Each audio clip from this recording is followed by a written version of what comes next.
All right, welcome. My name is Lou Yalgan. I lead the hand tool subgroup of the Guild of New Hampshire Woodworkers. Today is May 19th, 2024, and we're in George Adams's shop in Hollis, New Hampshire. And the topic today is marketing workshop. So the workshop will cover marketing techniques using 1/16 and 1/42-inch veneers in natural wood tones and dye veneers. We're going to cover the preparation of veneers, transferring and preserving the design, cutting with a fret saw and scroll saw, assembling the design, preparation prior to glue up, hand assembly, and vacuum bag pressing techniques. And there's 6 stations here, so we'll have an opportunity to do some hands-on with George's guidance.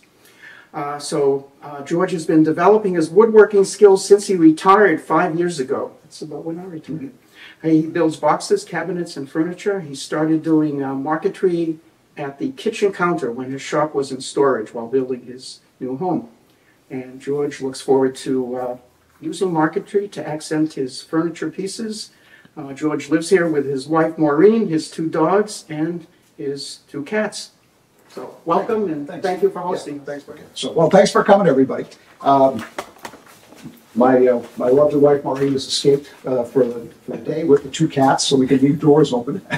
So it doesn't make any difference. We don't have to worry about that. And the dogs are busy out in the kennel out back chewing on peanut butter tongs. So they know I still love them despite walking them outside for the better part of the morning. Well, again, thanks for coming. As Lou described, he had asked me a couple of weeks back about doing something with marquetry after I wrote the article for the journal. I don't profess to be a marquetry expert. I'm a frustrated marketeer, if anything. And as I mentioned to a few of you, I decided to do marquetry while we were building this house and my shop was in storage for 6 months. And it was too cold to work in the garage up at the lake with the small amount of tools I had. And I ran across this guy named Ramon Valdez. Some of you may know him from, I think he's in New Mexico, and he was offering a marquetry kit and course. And for a few $100s, you could buy all the tools and wood and an extensive series of videos by him in terms of how to cut marquetry. And I didn't know it at the time, the 1/16-inch wood, that he was providing was especially forgiving. When I suddenly found myself cutting pieces fairly quickly, I guess I could hold the saw in the right dimension. That wasn't too much of a problem. And, as I was telling Chris, honestly, it doesn't make that much difference if you tilt the saw one way or the other a little bit, because you're going to fill it with glue and wood dust anyways. And, if you're looking at it like that, you might notice it, but from a distance, it shows pretty well. I was having a tough time when I started to do colored 1/42 veneers. Those just cracked, constantly. I was cutting with one direction or another, trying to match grain, and I had decided, for me, what I'm looking for is accents to furniture pieces. I wasn't looking to do landscapes. So eventually I took another couple of classes with a guy named James McDonald out of Maine. And I did that at the Center for Furniture Craftsmanship, and eventually I also did it at Wood and Bolt, because it was teaching at both places. And Jim he makes his living as a professional woodworker, so he does a wide range of things. But what he likes to do mostly is to build custom guitars. And he is very accomplished and has guitars in the hands of a lot of famous musicians with marquetry. And they're very elaborate designs that he does. And he does all his work exclusively with 1/42. And I went to his class, and I found myself surrounded by people there were a few people like me that really didn't know what they were doing. And then everybody else was an artist of one kind or another. And there was one guy that he was doing Rembrandts, and they looked like Rembrandts. And he had done them, and he was doing more of them. There was people that were doing landscapes, these elaborate pictures with buildings and rocks and streams, and other people who were just, I would say, creative. I'm sort of a straight line thinker. Curves not always were a problem for me. So the idea of doing pictures, as they say, painting with marquetry or colored wood, these people were really doing it. And so I learned a whole series of techniques from McDonald about cutting 1/42 veneers. And they're not the same techniques that Paul Schurch uses, you know, when he does these packets, you know, when he cuts all the multiple layers and separates them and puts them back together again. And they're not, you know, and name anybody else that you want. You know, there's a whole bunch of different ways to do it that I've found. So I've kind of settled in on something that I find is convenient for me, and I'm still learning how to use a scroll saw. The scroll saw itself, I think, is handy because of the added depth and speed. But I have a lot of difficulty turning corners, and then, as I mentioned to Chris, I was at a lecture by Craig Altabello, who lives in Jaffrey, or yeah, I think he's in Jaffrey, and he's a New Hampshire League of Craftsmen artist, and he's been doing it for 25 or 30 years in 1/16, and he does mostly landscapes and birds. And he said, while he was talking, well, when I turn the corner, I turn the speed down, and that was the first time I'd ever heard that. And so I started trying that. And I think my next step is I'm going to go to one of these guys for a one-day in-shop, just working on the scroll saw, you know, to learn, because I don't find that there's that much information available in it.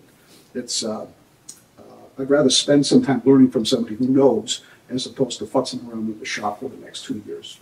You know, considering I'm closing in on 70, I'm not sure how many 2 years I have left. I expect at some point that I will reach a stage where all of this power putting goes away, because when I watch some of the folks that shake a little bit work with routers and power tools, it scares the crap out of me. So I think there'll be at some point when I'm buying just project-ready wood and I'm working at the kitchen counter. And, you know, maybe there'll be, you know, my drum sander, you know, and that's about the only thing. So that's kind of my long-term goal. But as I mentioned, I like to add images to furniture pieces, which is why I don't have a whole host of things here, because most of the furniture I build I give away to family and friends at their particular events. So for my granddaughter, for instance, there's a jewelry chest that has one of the Disney mermaids on both sides in all the colors. And for a niece in Western Mass, there's another jewelry chest, the curved top one we built with Tom McLaughlin recently. And the top on that has, she's an Irish step dancer, so there's 3 images taken from a video of her in a competition with 3 individual steps. And the images are, they're done from that. It's her dress, it's her in those particular poses. And the inside of the case is 4-leaf clovers. And so, you know, that's the kind of thing I do, and that's why they're not here. So they just go away. But what we're going to do today, and I guess one of the things that I always felt when I was working, you know, is we'd be selling new product technology, mostly for pharmaceutical production. And we were working with our salespeople to help them, you know, be able to talk to the customers about how they should use them. And we always found it most effective that people should put their hands on things and figure out, you know, actually know how they work, because that made a lot more sense when you were selling to engineers and scientists, that you actually could turn the knob and do what it was supposed to do. So I thought, you know, talking with Lou and Elliot, I said, well, maybe let's set up a hands-on as well too. So I took the liberty of building a few extra of the donkeys at the right angle, and I ordered some of the fret saws and pin vices and the wood, so that there's actually 1, 2, 3, 4, 5, 6, 6 stations plus mine. So 6 of you can work, and all of you can work if you want to work together as a team to actually cut. So as I start cutting, the idea is that we're going to actually cut together. And again, that's up to you if you want to do it. If you all want to do it, great. If nobody wants to do it, that's okay too. I'll just keep demonstrating. 6 people signed up. So, yeah, and like we said, so you could partner up and alternate, because, you know, I guess it'll be like best ball. You're not quite sure what happens next. So those are, from an equipment standpoint and a paperwork, I was thinking about what I was going to write up, and what I decided to do was to copy Valdez's course syllabus in the information, because that's mostly what I'm giving you. I'm giving you some other things I've learned along the ways, but I said, well, no reason for me to rewrite it and take it from him. I'm going to give it to you. And some people have asked me in the past, well, where should I go? I said, I would, you know, if you can part with a few $100, I would buy this course, and you can get started right away, because he'll ship everything you need. And then you have the videos to refer to. And they're really good instructional videos as well. So I just copied that, and it's got his name on it and his contact information, and, you know, I paid for it, so you're welcome to use it. And I think the real let's say if I wasn't going to give you something, I wouldn't give you the video. That would not be fair, because that's really where the lessons are at. So what's here, is these, the fret saws, and this is a 3/0 blade that's in these. Printing a 2/0 would work fine. I kind of switch back and forth. These are 3/0s. The technique we're going to use is one that I think, if you choose to do more of it, it will help you, seeing it done this way, will help you do more complicated work with whatever thickness ones you want to work with. Because what we're going to do is cut out the individual pieces and insert them into the image. There are other techniques where you don't do it that way. You can assemble components, if you will, and we'll save that for another occasion. So in order to insert the blade, you also need a drill. These are number 69 drills, which are sized appropriately for the blade. You might break a blade. You probably will break a drill. There's plenty of them here, so don't worry about that. After you get the hang of sort of going through the wood and not tipping it too much, you won't break them quite so often. I also put together the wood packets, which are here, and I purposely, the original apple was made with wenge, and I was cutting it with wenge the other day. I said, boy, this stuff is freaking hard. And I said, let's switch to something easier. So the woods are a little softer, so they're a bit more forgiving, from that standpoint. And as I said, 1/16 inch is pretty easy to work with compared to the 1/42, because I just find that if you're following the grain, stuff splits very quickly, and there's more steps to it. So I said, well, this is, you might as well do it in such a way that you might want to do it again, because if you start at 1/42, do it again. So anyways, that's the rest of the tools. The small granite blocks and the mallets is, sometimes these pieces have to be tapped in a little bit from the backside, so this is what I use, is I just, give it a little smack and slide it in. And there's some glue bottles and toothpicks and Post-it notes. And however, if you've got enough dexterity to, add the glue around the edge and pop it in, that's fine. If you, want to squeeze it out on a Post-it note or use a toothpick, that's okay too. There's, different ways to do it. Oh, yeah, if anybody would like to buy not the donkey, because that's not the price, but if they'd like to buy the fret saw and the pin vise and the stylus, that's $30, and that's cost. And you can have a donkey and, the wood samples to go home with it. So the donkey is waste plywood from my shop, and the only thing that's expensive is the screws, but there's only a few of them. So, but anyways, if anybody would like to take a donkey, a saw, a pin vise, and a stylus home, you're welcome. And again, my cost is $30, and if we do another class, I'll buy some more, because they're not hard to come by. So mention that. So this is poplar, and again, I picked it as just something relatively easy to work with. But this will be what the apple ends up on. And what we're going to do is we're going to trace the pattern onto the poplar. And this is what we're actually going to cut. And the way this gets put on, the technique that we'll use today, is we're going to use carbon paper and this vellum or tracing paper that's here. And so you'll slip your piece of poplar underneath, and there's a roll of masking tape here. You can tape it into position so it doesn't wiggle at all. And I'm going to ask you to trace out that pattern with the stylus using the carbon paper.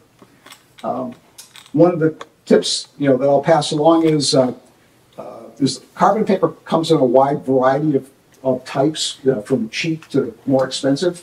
And a product called graphite transfer paper actually works the best. It doesn't smudge quite as much, but it transfers nicely. You may also find that when you use this technique that white carbon paper or red carbon paper is helpful if you're working with dark woods. I don't find the red sands off quite as easily, but sometimes it's better to see it and worry about that later.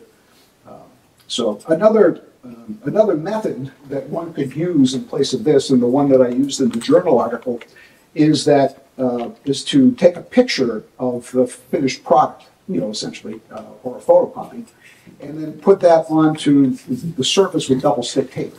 And there's a 3M product that's this large roll here. It's very expensive. It's about $80 a roll. Wow. Sticky paste tape? Yeah, and it's good, and it releases. That's the key. It's sticky enough to stay, but it's peelable and re-stickable. Mm-hmm. And this is something I got from Jim McDonald. And so you put the pattern onto the wood this way, and then you cut out, you know, a piece, and then you peel off the pattern and put it back on again. In this case, after we cut the piece and you make the first cut, you know, the pattern will be gone. So you'll go back to the carbon paper and using the two locator marks, there's two crosses here, put the pattern back in the same spot, flip the image in the carbon paper back down and draw that line back in again. And that's the way you kind of continue along. So it's a relatively easy technique to keep things going. And I'd say helpful, you know, it's okay with 1/16 inch. If you're using the 1/42 veneers, the technique is a little different, and you find that the sticky tape is actually helpful because it does keep things together, you know, as well. In both techniques, you tend to use a lot of tape. Questions? You said the 2/0 and 3/0. What does that stand for, the blades? Very fine. Really, really skinny blades, So I'll just pass these along. What's the, is the measure corresponding to the Thickness of the blade? or- Yeah, the thickness. Omnidirectional? Thickness, and then these are There's a whole bunch of a them. whole bunch. Yeah, I'll give it to you this way. So these are 023 wide and 008 thick. Yes. It's, I guess it's kind of like minus, you know, like if you go 1, 2, 3, they're bigger. When you go down to the aughts, it goes in the other direction. So 2/0, 3/0, 4, it gets They smaller. have finer teeth. Finer teeth and skinnier blades as well. Like for instance, like Roger Myers uses 8/0 for his pattern work. And the advantage of using that, Roger doesn't cut the pattern at an angle, he cuts it vertical, straight up and down. And he says that when he does that, the cut disappears because it's so fine. He also is, we all know Roger's a master. And I was impressed because he's using 8/0 on a scroll saw. Which So it's a question about nomenclature. I mean, there's veneering, there's inlaying, there's marquetry, and I think there's 4 other terms, and I'm not sure where you make the cutoff. Well, I guess to me, when I've seen pattern, it's those are like the seashells and the scallops that get inserted. They become inlays, if you will. They're images in their own right that are created. I mean, you could refer to them as marquetry, but I think when they go into period furniture, maybe we should direct this to Elliot. That's when the guys that have been doing it are all doing period furniture work and adding these embellishments to those furniture pieces. As like again, the ones I think of, the seahorse, or the ones that look like shields, So that's what I think of it. I mean, inlay, of course, is an individual piece, right? That's cut into the surface of the wood, where you tend to sort of excavate the wood. Pattern, Elliot? They're typically cut in packets, so you're cutting a lot of layers at the same time. And they're really kind of self-sufficient, and then you cut an inlay in the piece and you put it in there as a packet. So. Yeah, there's another technique or another type of the product is the intarsia, where it's profiled, right? So they tend to be much thicker pieces of wood, and they have a shape to them as well. So if you bring your hand over the surface, it's got texture. And I've seen people that do that, as well too. Although some people seem to talk badly about intarsia people, like woodworking classes, the state knitters, I guess. It's much easier than marquetry. I just think of it as it looks like the kids' puzzles that my kids used to have, but I mean, again, the images are elaborate, that I see people doing, and even the scroll saw work, there's only so many cookies and things I want to cut out, but I just watch people work, and it's fascinating to see them work. So, I mean, I guess that stuff is all like, whether you're using hand tools or power tools or somewhere in between. I just feel like if you had a good day in the shop and you're happy, who cares?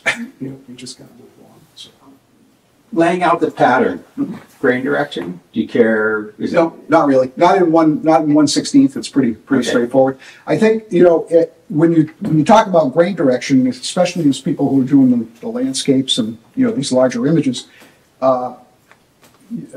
For instance, I was working on a flower. I don't have the piece here, and it's a yellow lily, and it's a fairly large image.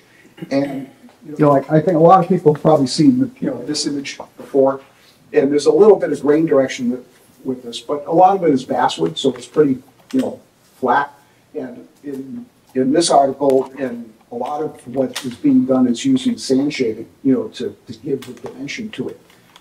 In the colored work and some of the other work, grain direction and, you know, more or less the texture of the wood is kind of what, you know, depicts the characteristic of the leaf.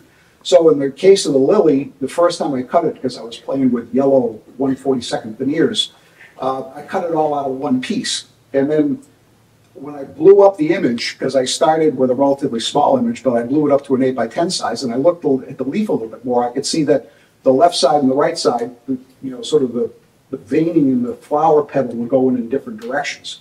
And then in fact, what was all yellow in the smaller picture, down the center of the flower was actually another, you know, element to it that was, had some texture, it was kind of humped, you know, to it as well too. So I started to play around with that, with cutting it from, rather than one piece, I actually cut it from 6 different pieces. All using yellow, but all oriented in a different direction. So I think when you start to think about the image, you know, you'll look at it and say, well, you know, which, you know, like look at the apple. When you put the apple pieces together, you know, do you want your apple pieces with the grain going vertical? Do you want it to be slightly off to the side? You know, it's kind of up to you, you know, to do that and see how it evolves. Could you point the book towards the camera? For a Sure, second? yeah, by all means. Yeah. Again, I think this is, I've done a whole bunch of these flowers and played around with sand shading, and, you know, they're nice, they come out lovely, and you, the advantage of using one species of wood as opposed to selecting. Some of you already browsed around and looked at some of the selections of the veneers that I have here. You know, we can talk more about that later after we get a little bit further. And the author, because you're covering the, This one is Craig Vandal Stevens. good. Yeah, there's a few more books over there that I've accumulated that anybody who wants to look at them is welcome to do that. Excuse me. Where do you get your veneers from? I buy my veneers from Certainly Wood, from another place called Ocho, and there's another one that does a lot of colored veneers. I'll have to get back to you. Is that all online or are there local vendors? Pretty much everybody's online. Yeah. So I think there was only one local guy, you know, that's since gone out of business. And I haven't found, if anybody knows anybody that's local that's selling a variety of veneers. But, and, you know, they do a nice job with the pictures. They're very helpful at the desks, you know, when you call and order stuff. They have a lot of sample sets too, you know, that you can buy if you just want stuff to play around with and kind of, you know, accumulate stuff. And you'll see these, you know, domestic and exotic veneer sample kits that I bought in 1/42, and I also have some of the 1/16 inch. The 1/16 inch, they call it project ready wood, and more or less have to be specific about, you know, what you buy. You can perhaps buy, well, and that was the advantage of buying something from Valdez, is he had all of these pieces, you know, they were, I think, 10x10 pieces that he sent in the kit, so that made it simple to start. But there's a couple of places, you know, that sell these, and you can make sure to get that information here. So, Goose Space sells a little bit of veneer, but yeah, Carl's getting out of the business of doing that more. So yeah, I think he's gotten it from people who, you know, maybe estate sales or something, you know, because he had piles of it at one time. right. But like you said, it was more or less happenstance, you know, and there's not much of it there. So, Certainly ships pretty much right away. You order it on Monday, you'll have it Yeah. on Wednesday. yeah. And there's also, you can buy stone veneer. I have some sheets of stone, you know, that are sliced the same thickness. It's 1/42. And I ran across that, taking a class from somebody in the guild who's doing trivets and tabletops, you know, and that's what she was using. And so it's interesting. I've used it, you know, in some coffee table pieces, you know, it's sort of like built-in coasters. And Cut it with the same, yeah, it is. kind of with the same way. Yeah, it cuts really well, because it's so thin, you know, there's not much to it, so, from that standpoint. I'll also later on, when we take a break, I'll show you a method for cutting longer veneers, straight line cuts on a table saw, because I have a sled purpose-built for that as well, too. Because I've done some work where you needed to have, you know, essentially rip long, thin pieces as you were building up. Imagine building like a fence, you know, sort of, and you wanted these slats that were all the same thickness. So that was a technique that I learned at one of the classes. Transfer paper, what I did is I took the original apple and I just copied it to these two pieces of transfer paper. And and so if you put your piece of wood down underneath, and of course mine's already drawn, so what I'm trying to do is I'm trying to line up the X's so that they match, which you'll have to do later after you make your first cut.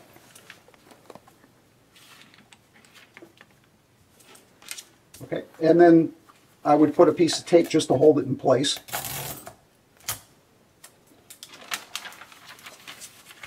Because it's convenient. And then dark side of the paper down. And then using the stylus, just follow the lines so that you essentially transfer the image from the vellum to the piece of poplar, and it'll look like that. And if you forget which line you did, just pick it up and look. That's all. And the biggest thing that can go wrong is you put the carbon paper on upside down. So take a look to make sure it's coming out right. So And do you draw the entire apple or just one piece? draw the entire apple at this time. Oh, so we take a piece of poplar from here and Yep. then, okay, so it's not the stack of wood Nope, thing. it's the poplar from here, right? So the only thing, when you put your piece of poplar down, just put it so that the apple is more or less where you want it on the piece. And again, for me, I would center it, but if you want it on the left or the right, it doesn't make any difference to me. So, and stick a piece of tape down just to hold it in place, and then you're ready to go. Start with it part of the registration marks, or? Whichever way you want, as long as they're all there. And I'll put a How'd couple you of... get the image on the vellum? I traced it using a pencil, and I used a soft paper. And the reason for using the vellum and the carbon paper, you could use a pencil or a pen, but then the marks are going to start to get kind of smudgy. So the stylus, prevents you from sort of making a mess out of the image. So that's the advantage of using the stylus. Okay, jump up to your stations. Lou, hold up your saw, if you would. So Lou's got my saw, and if you notice on the handle, there's some black hockey tape. And so I've been doing that to a lot of my This is the guy, hand not grips. mine. Yeah, Cosman. That's where I picked it up from. And I find it's a lot easier to grip, especially if you're doing a lot of work and your hand gets a little bit damp. So it's a good trick, and I find I can tighten my hand clamps a whole lot better too. So, okay, so the saw, again, when you put the blade in, you want to be able to feel the teeth as you stroke up. Some people do find it helpful to put a piece of masking tape around the blade, and that way you have something like a little flag. For instance, if you did this with the tape, It only wants to cut one direction.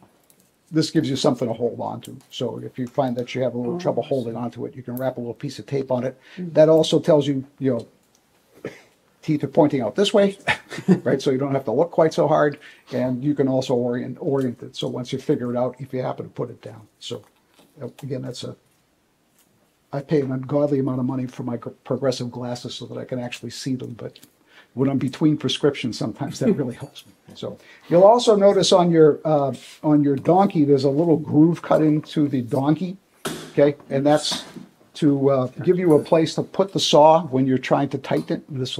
I'll show you how that is going to work in a minute. But basically just putting it up against your chest.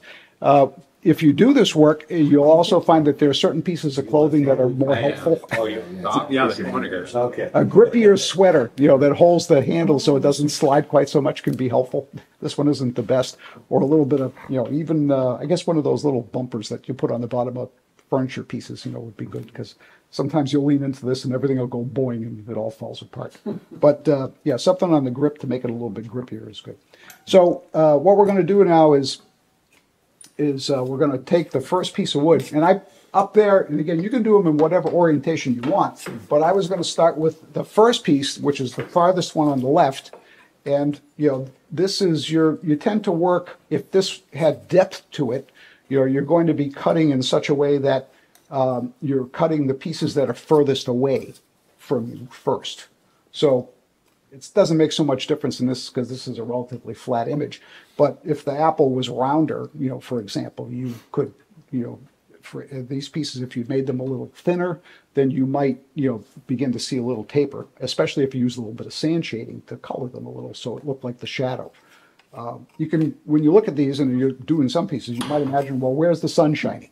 Looking in that direction. But so we'll start with mahogany, and we're going to orient the mahogany behind the piece. And we're going to cut the first piece on the left. And if anybody has to look again, the pattern over there, the wood colors are marked, or the wood types are marked there. Okay? And so you might, like if I wanted the grain of the wood to follow the piece, I might orient it a little bit like this. I'm going to step over this way so Elliot can see it. So I've kind of angled the wood slightly so that the grain is kind of going in the direction of the piece. And then I'm going to take a piece of masking tape, a couple pieces of masking tape. I'm just going to pin that piece of wood down so that it's in the right spot and it stays there. And there's a couple of rolls of masking tape around, so just help yourself to that. I like your dispenser there, George. Where'd you get that? So That's nice. I think this one came from Uline, is where I bought it. I was looking for one that held more rolls. More rolls, that's cool. Yeah, so, because those are the tapes that I tend to use. And I'm sure a lot of us watch the same programs. This is Walmart tape that McLaughlin talks about because it's cheap and it's not that sticky. Yeah. And some of the woods are, more sensitive to the really sticky stuff. Yeah. And I find when I do veneers, I use the purple window tape that's a delicate surface tape. And sometimes that's helpful for not ripping veneers apart as well, too. Which is the paper tape or veneer tape? No, these three here this is the double back tape, this is the sticky tape, and they're just the green paint tape. So which way are you orienting the? I just tipped it slightly so that the grain was kind of following So like, the piece on the left. oh, like, but is the grain's running up and down, it looks like on it. Yep, and whatever catches your eye. So I could just do it. Yes, you straight could, on? you do it straight up and down. And again, we're cutting the piece we're going to cut is the first one on the left. Well, tell me about the huge saw hanging on the wall over there. That is, it's a fret saw Yeah. for Marquetry. That's a new concept saw. And it's, Looks like it mounts on something. yeah, it actually will, it has another component to it that clamps onto the side of a workbench. And it's got a really deep throat for longer pieces. And I think it cuts best when it cuts vertical. You can angle a saw as well too. So it was just something that they wanted to do. I don't know how many they sold. I've exchanged messages with a half a dozen people that bought it and are using it and doing some very elaborate work. Yeah. And I use it from time to time. Some of the pieces that I did for furniture pieces were quite large, and I was using that before I bought the scroll saw. And again, like this, I kind of like the hand control. Just I don't know. It's kind of like using a jigsaw when I get on the scroll saw.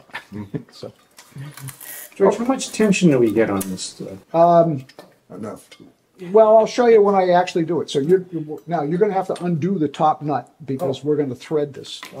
So, okay. It's a You drill. gotta drill a stab. Drill a hole. Okay. All right. All right. So now, this is again, we're going to. There are other techniques, but we'll just stay with this one. So what we're going to do is we're going to drill a hole through here, and if I'm just going to refer back to this picture that's over here.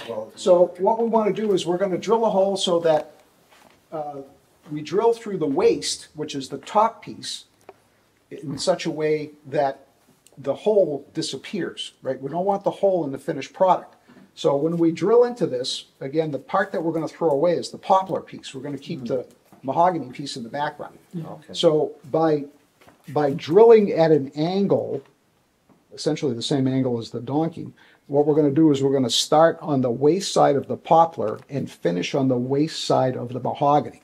That's why the drill is tipped, okay, if you follow that. So it's a hole, but it's a hole that's going to be at an angle so that it doesn't appear in the picture afterwards.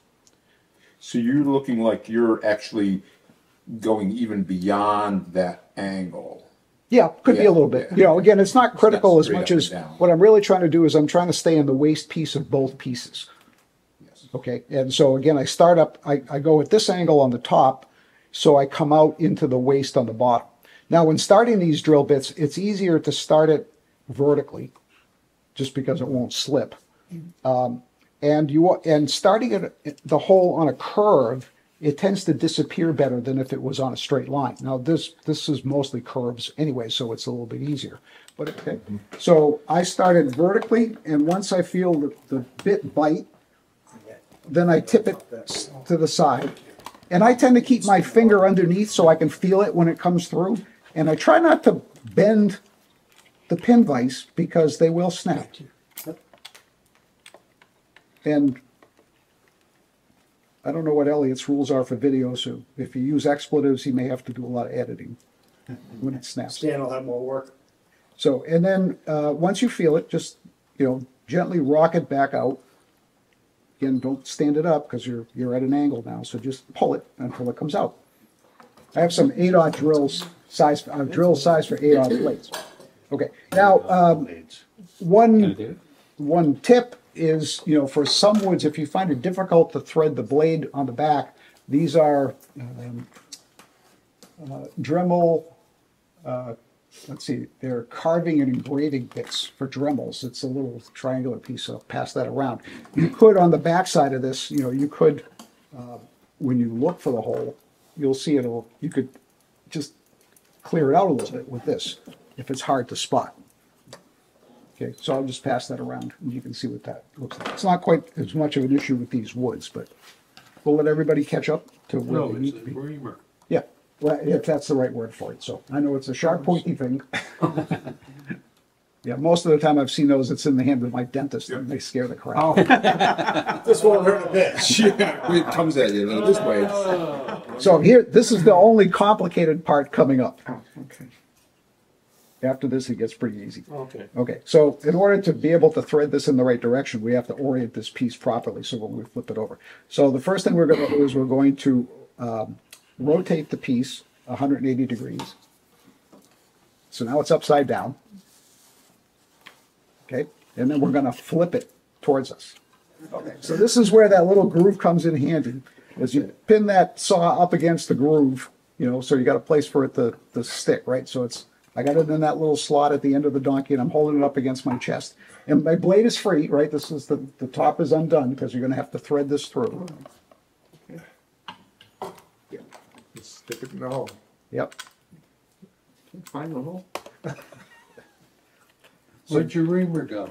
Just shove it in the hole That's good. and pull it through. And usually, if you can't slide the wood, it probably means that you didn't orient it right. And then while you're pinching, you're putting pressure on the saw, you're springing it forward, right? So then you put the blade into the clamp and twist it. Okay, and then flip it over and put it on the table. There it comes out. Yep.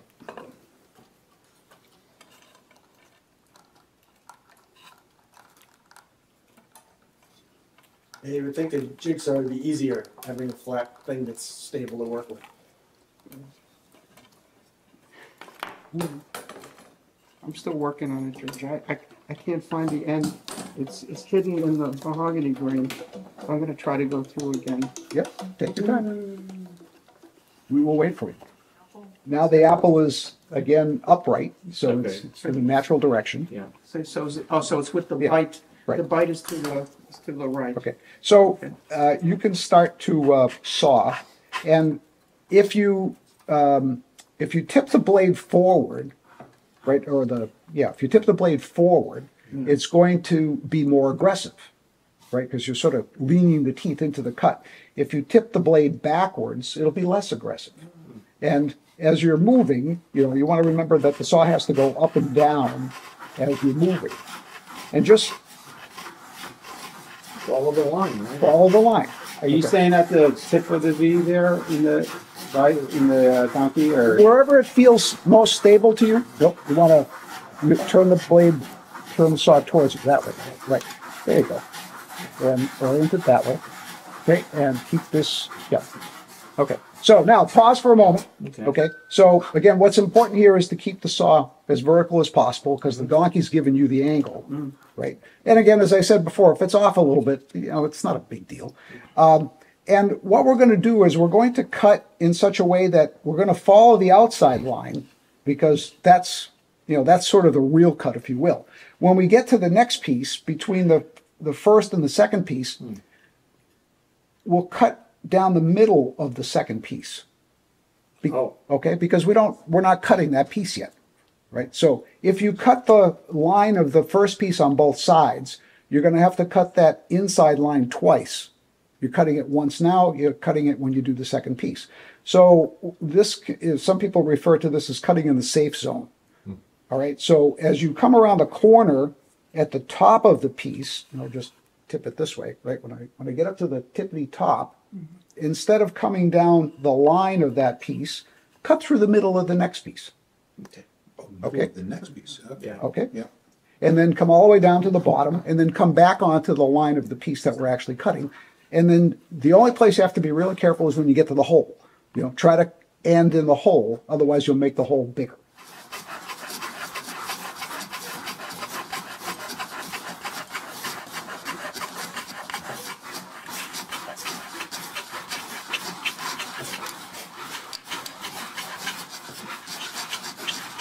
And you're saying you're staying outside the line. I'm staying on the line first, on this first line. Okay. And when I get to the second line, I'm not going to cut on the second line, I'm going to cut to the right of it, which will actually be to the left, because I'm going to have to flip it over.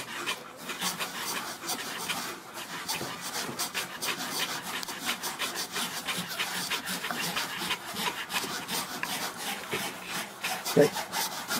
Now I'm stopped at the top, so that's where I'm good. But you're doing fine, so keep going right where you go. A little deviation from the plan. Yep. Artistic license. Yeah. Well, you're just you're personalizing the apple slices, you know. So Now, as you make the pivot, do you keep cutting or just you rotate? keep cutting, but when you make the pivot, you can lean the saw backwards a little bit, so it's actually not cutting, and that helps you turn it without twisting the blade. And then once you start to turn, then you can bring it back to vertical again. And you'll feel the saw stop grabbing when you tip it backwards, because the teeth aren't biting. And so what, you want to carry over so you can go through the nut? Yeah, through the middle of that the next second. Right.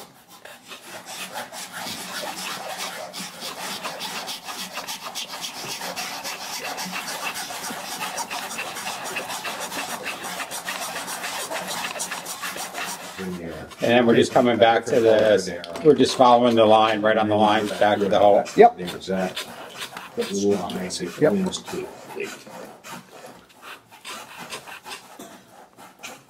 And if you blink, yep, just thread it right back in and do it over them.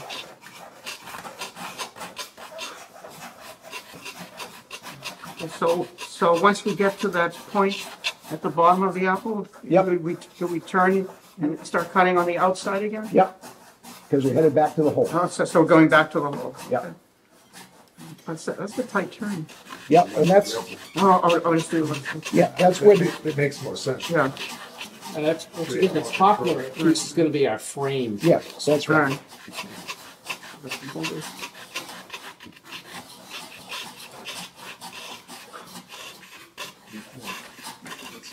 Turn. You said to go slow. It's doing really slow. Yeah. Just go straight up and down. I see. Okay. Oh, you've done this. Well, the good part is these are really big pieces, so they're easy to find. But that's, you know, I think you picked a good model for the first. Keep your floor clean once you when you're cutting small pieces. that's true. And generally, especially when I'm working on, you know, the thinner veneers, I'll keep all of the waste stuff. It just stays in a pile because it's, you know, You if never you- know if you need it again. yeah, well, you might chip a piece, you know, Sure. and Yeah, then yeah. you're reaching for a piece and you got the right color and the right match. So I tend to keep my everything sort of on top of the donkey, and I try to stay to the point where it's away from the hole, because now is when the pieces, as you guys have seen, will fall out. So I'll undo the tension on That the, makes a difference. This should be, this high for you. right, and slide this out while I'm kind of holding the pieces together, and then put the saw aside. And then I will, you know, just pop the pieces out. And it's also useful to keep them in the same orientation, you know, because you're going to want to put them back together again. Not so hard with the bigger pieces. When the pieces get small, it's a little bit more difficult to remember which way they are, especially if they don't have a lot of contour to them. And then you can just peel your masking tape off and make a little pile of waste masking tape somewhere. And I will come back for Elliot and Lou in a minute. So the one thing I'm not following is why, so the mahogany piece now Yep, has one side cut yep, and the other side was not. is not. Right. Sorry. So, Okay. all right, listen up for a minute. We'll come back to, I'll give Elliot a hand in a minute. So, okay, so the piece that we want is the mahogany piece. So, and we're gonna insert it from the backside. So flip your piece over and you can just see how it fits before we glue it into place. Oh, that's me. Sorry. You know, and as I was mentioning, I tend to save all the parts because you can, you know, with an X-Acto knife, you can cut out a little sliver if there's a chip.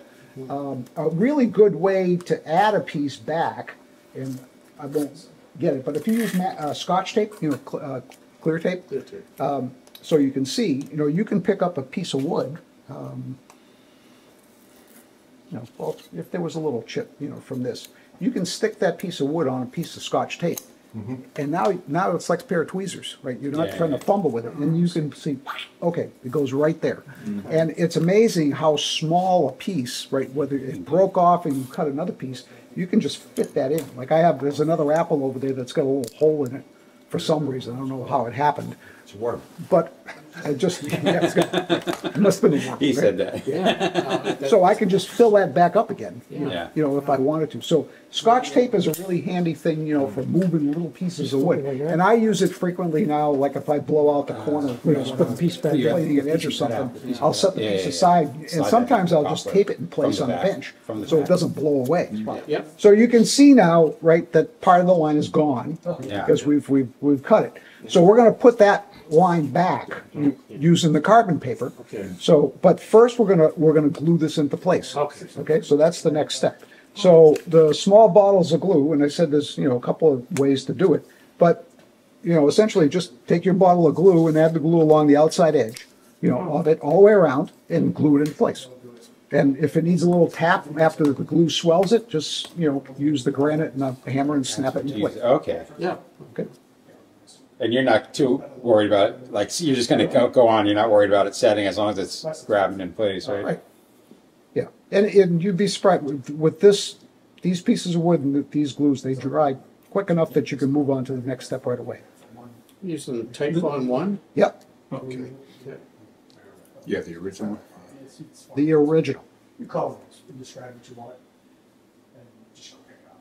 That's the right choice. So you don't trust us with a big bottle? I've been using smaller and smaller bottles as I go along with it. probably a But if, you know, You know, where do you get these Where do little you bottles? get these? these came from, well, it's on the list, it's on the Oh, material. everything's on. Oh, Yeah, great. it's on the material list.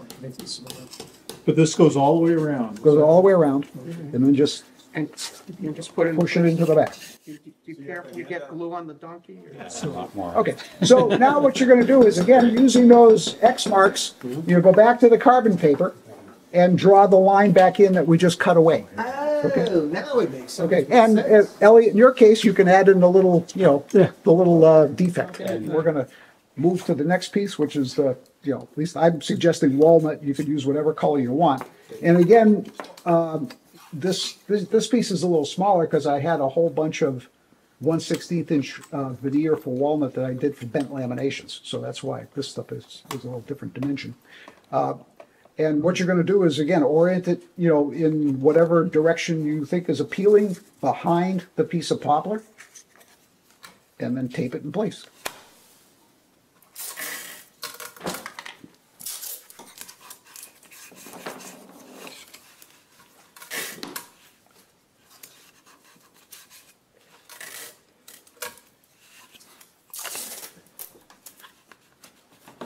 And I tend to overkill with the tape myself. I use a lot of it, so. And one thing I didn't show you the first time around is, you know, you may find it's easier to remember where you're cutting by drawing in a cut line. So as an example, you know, this time we're going to cut on the line that's now in the middle of the mahogany, right, that you just put back in. So for me to remember direction, right, I'll draw some arrows on that piece so I remember which way I'm cutting. Okay, this is important because if you cut in the wrong direction, there'll be a gap. So I might do that, and then I would extend the line into the waist section of the next piece, Gotcha. like that. Yeah. Okay?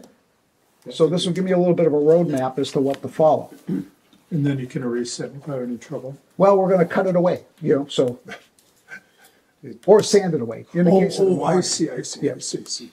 Yeah, because this is the pattern. Right. Yeah, okay. Okay. Right. Say more about cut direction. Pencil? Yeah. We're cutting clockwise. If you cut counterclockwise, The bevel's the wrong way. yeah, the bevel's the wrong way, and you'll end up with a gap because you're gonna orient the saw in the wrong direction. Everything's gotta go in the same direction. Right. So, anywhere on that line because it's kind of curvy, but look for a part that's a little curvier. And again, you're going to start in the start vertical to get the drill bit to bite, and then tip it over on its side a bit, just like you did. Can you show us where you're starting? Sure. Excuse me. Oh, okay, so you're starting like about here, Yep. or like a curvy. Yeah, find a curvy spot on the line. And again, you might have drawn your apple slice a So it little doesn't, straighter. so or if it's curvy. on this axis, it doesn't, it's the same place Oh, okay. at the end when you rotate along that axis, right? So, just, it's a rotation around an axis. Okay, we're doing the outside of the line. Again. You're going to cut on the line. Okay, but I'm going to drill on the outside of the You're line. going to drill to the right-hand side of the line. Okay. Start vertical and then tip it over on its side. Yeah, because I made this one when I started doing the 1/42 veneers. So this one, I usually It's a tip this different angle. to 19 degrees. But this 10, it's actually 10 3/4, right, according to the direction. Yeah. That's what you're shooting. That little Yeah. reamer. Okay, so I think you guys know what you're doing. So remember, rotate 180, flip, and find the hole. So what do we do? Rotate 180. Oh. Rotate toward us. Where's that going?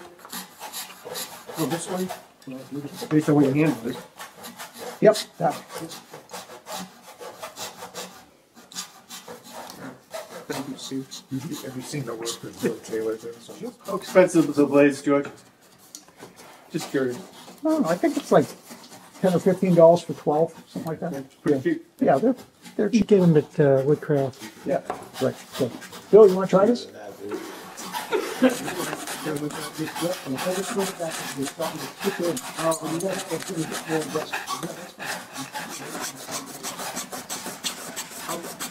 So now I go Now you're going into this line? Yeah, but you can, now this piece is the piece that will come.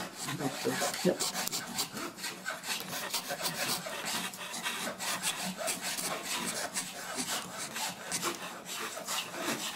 Hey, look at that, dude. I guess it's. I would tempted to sing that. Put that close, worse things. George, what do you do when you split the apple? Oh, dear. You throw it away. Yeah. So, well, that's, You didn't split the apple, you Going up they this line? split the frame. here's, Bruce, here's mine. This is what, yeah. And so, what you did and what I did was I tilted the saw a little bit too much, so the piece was a little too tight. Too tight. Yeah, The wedge right. bar, Yeah. okay. So it just means that you just gotta angle it over a little bit more, so the piece was a little bit bigger than it should have been. So just chalk it up to a learning experience. Yeah, and of course it's, I mean, this is poplar, and so it's soft, so, The highlight. that's for the highlight, but it's the buttermilk is the next one. This little piece Yeah. here, yeah.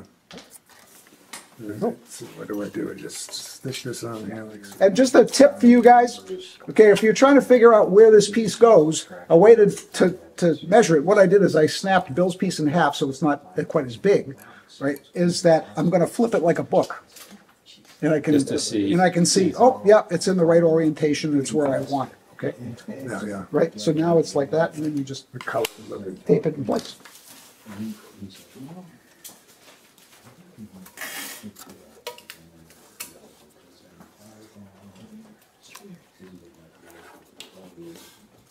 Go ahead. No, you do. Oh, thank you.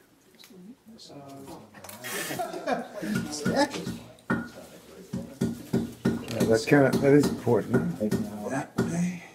I'm gonna go up this line and down the middle, Yep, so you're going up this one. yeah. Up this one, and The down, middle of this piece. oh, the middle of this piece, Yeah. this big one, right. I gotta come around there. Yep, Doesn't matter where I go. right, and this piece, now, you're not gonna cut this piece either. This is sort of the Yeah. hollow of the stem. Yeah. So you can cut right into the middle of that also. So you can Oh, go really? like that. Okay. Okay, because you'll actually cut the edge of this piece. Yeah. And the exact location doesn't matter. All's on a beautiful subdivision.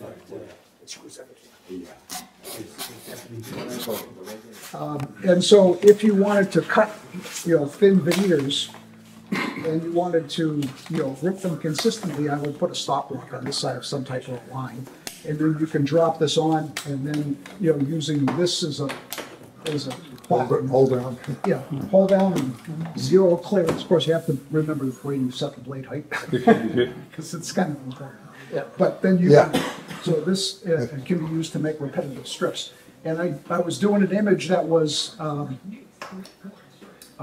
the it was a bolt. There was a stitch and glue boat that was in the process of being built. It was actually a project I started up a wooden boat for Marquetry. I was taking a Marquetry class there. But the guys were working on the boat, so I took a picture of that and then I printed it, and I needed lots and lots of strips of the same thickness from various woods. And so this was the technique that we used to cut them. So you could repeatedly cut something with a straight line. And you might use, it could be, if it was an accent piece, that was on the edge of something and you wanted to make it a certain thickness. So this is a convenient tool for using that as well. Is that masonite? Yep, just piece mason. So that's blades coming up and just touching it. Yeah. It Doesn't go all the way through. doesn't go through the mason. Yeah. But that doesn't mean that I don't use the pushback. Okay. Yeah. Just in case. But you're really holding it down, and that just makes it easy to cut and slide. Yeah, Wedlock. So Bruce Wedlock said you got to have the finest beach sand, which only comes from Oh, yeah. down. Well, he also found it someplace that you can buy it in 5-pound bags. So and gave us that information as well too. You have to buy 25 pounds of it. So it's sandblasting sand? No, it's actually I don't know. It's for in engineering. Yeah. Found it, yeah. Yeah, so, again, it's, I'll have to look it up. But I gave it away to some of our fellow woodworkers as Christmas presents one year, because what are you gonna do with 25 pounds of sand? I found the reptile sand they sell at pet supply places, works pretty well. Yeah. So, if you're, I'll stay on that side, so, if you wanna try this, like that last piece, the yellow heart, which is supposed to be the bite in the apple, and should look a little bit bad, because it might be stale. You can try this and see if you like the way that looks. And of course, the longer you leave it, the more it will be. There's a spoon off to the side. This is it's on the number 4 setting on this, which tends to be around 400 degrees, 430 degrees. But you can just play with this. It's a little easier with 1/16 inch because it doesn't warp quite so much, but the 1/42 stuff tends to, when it dries out, it curls like a potato chip. It even shrinks a little bit, which makes it a little harder. So that's where the color comes from, right? You can see that.